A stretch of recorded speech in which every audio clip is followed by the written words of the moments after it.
Drama serial सियानी में आज की मेगा एपिसोड में किरण के ससुराल वाले ज़ुहैब के लिए लड़की देख के आते हैं। घर आके उसके लिए बहुत तारीफ़ें करते हैं, कहते हैं कि बहुत ही खूबसूरत लड़की थी। हालांकि उसने शलवार कमीज़ पहनी हुई थी लेकिन उसको बहुत ही अच्छे तरीके से कैरी किया हुआ था और उसके बात करने के अंदाज से पता चल रहा था कि वो एक पढ़े लिखे घर की पढ़ी लिखी बच्ची है। जब उसकी मम्मा कहती हैं कि हाँ, मुझे तो बहुत ही खुशनसीबी फील हो रही है कि वो इतने बड़े घर के लोग हमसे रिश्ता जोड़ रहे हैं। हमारा ज़ुहैब बहुत ही खुशकिस्मत है, लेकिन हमारा ज़ुहैब भी किसी से कम नहीं है। वो भी बाहर से पढ़ के आया है, वो लड़की बाहर से पढ़ के आई है। उसका पहनना ओढ़ना मुझे बहुत ही अच्छा लगा है और उसका बात करने का अंदाज़ ही मुझे बहुत अच्छा लगा है। जिस पे फ़ायज़ा किरण को ताना मारती है कि उसको देख के पता लग रहा था कि वो एक अच्छे ख़ानदान की लड़की है, एक ऊंचे ख़ानदान की लड़की है। उसे देख के ही ठीक क्लास का पता लग रहा था। किरण ये सुन के खामोश रहती है, जब उसकी नंद से छोटी नंद से कहती है कि भाभी आप क्यों चुप हैं, आप भी तो कुछ बोले। जिस पर किरण कहती है मैं क्या बोलूँ, मेरी तो कोई इज़्ज़त ही नहीं है इस घर में। मुझे तो किसी ने साथ ले जाना तो दूर की बात, बताना भी गवारा नहीं किया कि ज़ुहैब के लिए लड़की देखने जा रहे हैं। जिस पे उसकी सास कहती है कि मैं तुम्हारे कमरे में आई थी लेकिन तुम्हें दरवाज़ा अंदर से बंद करके रखा हुआ था और तुम 2 बच्चों के साथ कैसे जाती, बहुत मुश्किल हो जाता तुम्हारे लिए। जिसमें वो कहती है कि जाने वाले तो चले ही जाते हैं, कह के वो खामोश हो जाती है और चुप करके अपने कमरे में आ जाती है और ज़ुहैब का इंतज़ार करना शुरू कर देती है। वहाँ जाकर ज़ुहैब से कहती है कि वो एक मुझसे भी ज़्यादा खूबसूरत लड़की लेकर आ रहे हैं और मुझसे भी ऊँची क्लास की लड़की ला रहे हैं। और आज तो फ़ायज़ा आपी ने मुझे ताना भी मार दिया है कि वो लड़की मुझे ज़्यादा ऊँचे घराने की है। जिस पर ज़रबाब चुप हो जाता है। ज़रबाब कहती है कि मुझे ये बातें बर्दाश्त नहीं होती कि वो इस घर में आई ही नहीं है और मेरे उसके साथ बराबरी के ताने किए जा रहे हैं।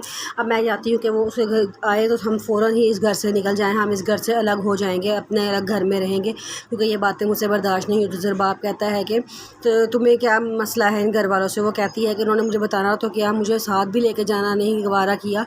मैं बड़ी बहू थी, ये मैं काम है मेरा इस घर में कि मुझे कोई साथ नहीं लेके गया। ज़रबाब कहता है कि तुम्हें नहीं लेके गए साथ। वो कहती तो क्या मैं लटक के चली जाती, मुझे वो कहेंगे तो मैं जाती ना।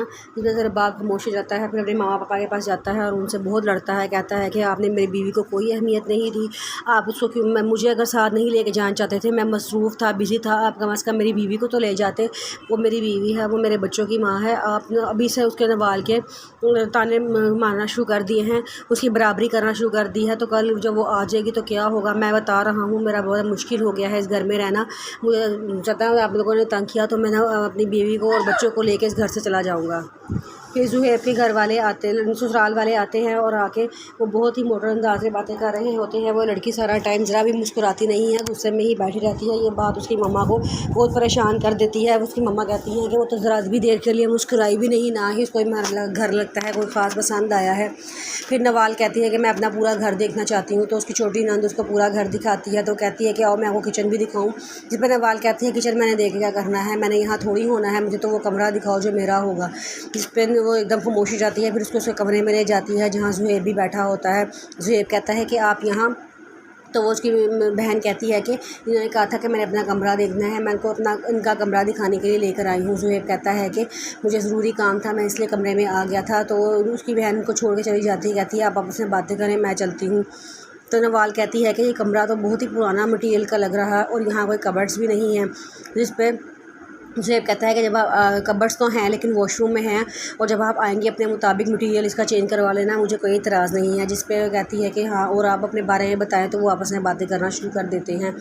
उजाला अपनी रुमानी के घर उनसे मिलने के लिए आई होती है। तो रुमानी बातों बातों में उसे बताती हैं कि आज ज़रबाब का ड्राइवर मिठाई दे के गया था, ज़ुहैब के ऊँचे ख़ानदान में शादी हो रही है।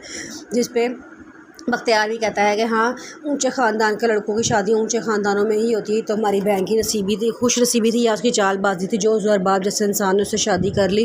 खैर जो भी है, अल्लाह ताला उनको बुरी नज़रों से बचाए। उसकी सास भी कहती है कि हाँ, अल्लाह ताला उसे बुरी नज़रों से बचाए। मेरी बेटी जैसी नसीब तो पूरे ख़ानदान में किसी के नहीं है। उजाला जब ज़ुहैब की मंगनी की बात सुनती है तो वो बड़ा परेशान हो जाती है।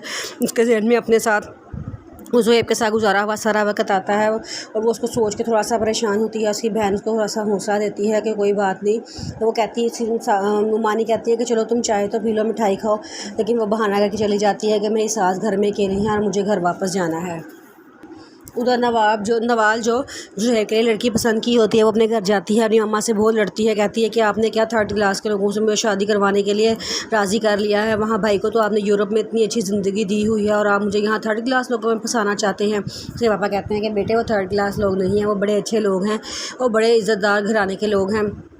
वो कहती है कि वो क्या चिपकू सी बहन, वो तो मेरे साथ ही चिपक के बैठी रही, वो तो मुझसे 2 मिनट के लिए भी अलग नहीं हुई, और जो है मुझे वो उनका घर बिल्कुल ही पसंद नहीं आया। उसकी माँ वो गुस्से में वहाँ से चली जाती है। तो उसकी मामा कहती हैं क्या ये, उसकी मामा कहती हैं कि पता नहीं क्या हो गया है इस लड़की को।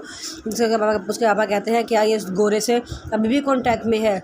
तो उसके मामा कहती हैं नहीं, उससे तो उससे कब का ब्रेकअप हो गया है। उसके पापा कहते हैं इसका मोबाइल चेक किया करो, उस पर नज़र रखा करो। उसकी मामा कहती हैं कि नहीं नहीं ऐसी कोई बात नहीं है, पीटर से उसका कब से ब्रेकअप हो गया है, मैं लेकिन पता नहीं ऐसा बिहेवियर क्यों कर रही है। जिस पर उसकी मम्मा को थोड़ा सा शक तो होता है, लेकिन वो उसके पापा को जाहिर नहीं करती।